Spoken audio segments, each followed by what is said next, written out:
dib go'aankii dawladda dalkani Kenya ay kugu cayrisay safiirka Soomaaliya u fadhiya dalkani Kenya Maxamuud Axmed Nuur Tarsan safiirkeedana ay ugu yeeratay inuu dalka dib ugu soo laabto ayaa qaar ka mid ah bulshada Soomaaliyeed ee ku dhaqan xaafadda Islii ee magaalada Nairobi waxa ay ka hadleen fikirkooda ku aadan iyo sida ay u arkaan safiirka Soomaaliya ee laga cayriyay dalkani Kenya qaar ka mid ah bulshada oo TV-ga Universal la hadlayay dhulka Soomaaliya taaka ka mid ah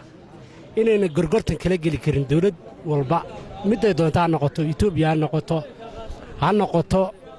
Kenya dhulka Soomaaliya iyada xaq u leh wax gorgortan galana ma aha safiirka Soomaaliya uu ku saxsan yahay go'aanka uu qaatay Kenya hadayna dan ugu jirin Soomaalida iyada ayaa liidataa maanta Soomaalina uma baahna Kenya waxa kale oo ay noo sheegtay dawladda Kenya waa maasan tahay in shidaalka Soomaaliya la xaraashayo oo madaxda Soomaaliya ay diidanayeen inaan waxba la xaraashayn warkaasna uu been yahay waxay noo cadaysay dawladda Kenya oo xogaala oo wadankeeda aan joogno in shidaalka Soomaaliya la xaraashayo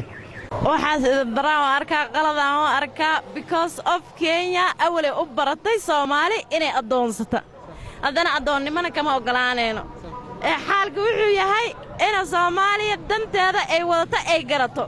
Kenyana ay ogaato Soomaaliya inay xornimada ay kaga horeysay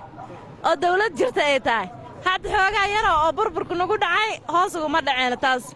Kenya xilli kasta waan ka awood roonaanayna insha Allah annaga hadaan nahay dadkan Kenya ku dhaqanay Soomaaliyeed aad baan uga xunahay waan dhibaysaa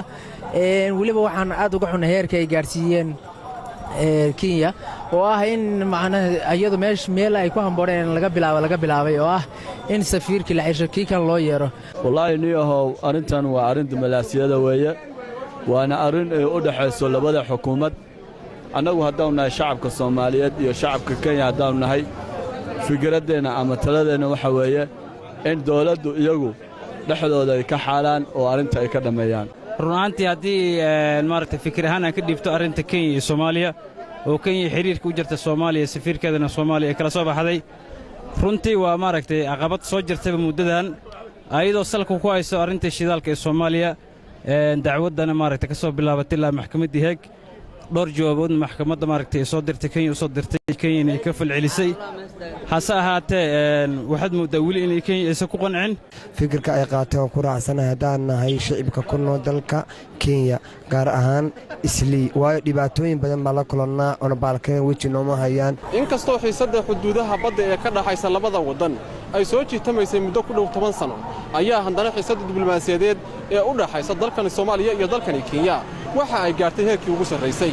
Sada Cabdi Taaliil telefishinka Universal magaalada Nairobi